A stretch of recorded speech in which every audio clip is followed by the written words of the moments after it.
Good morning guys! Samahan niyo ako magpapawis ngayong umaga. Ako'y nakapagkape na niyang lagay na iyan. O, diba? Papawis tayo, let's go! Sipag-sipagan tayo ngayong araw dahil rest day. Kailangan nating mag-workout para sa ating kalusugan.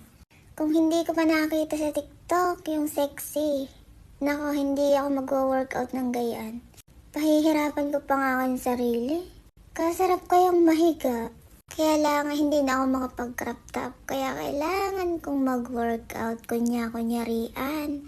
Yan siguro isang beses lang. Tapos ang kasunod yan baka sa isang linggo na ulit. Kakain muna ako ulit.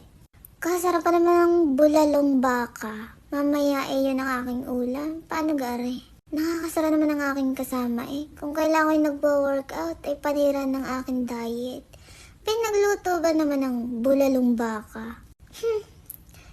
Kaya kong tiisin ang gutom ko. Ako'y magtutubig na lang. Bahala siya.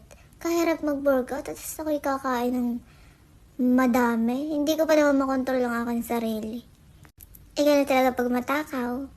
Kahirap labanan ng katakawan Ay, ang damit ko pa naman puro crop top. Paano ba yun? Ano ako? Sipo? Di, ako ngayon sipo. Pagka ako'y nag-crop top, sila ko ng aking tiyan. Bye, girl! Thank you for watching!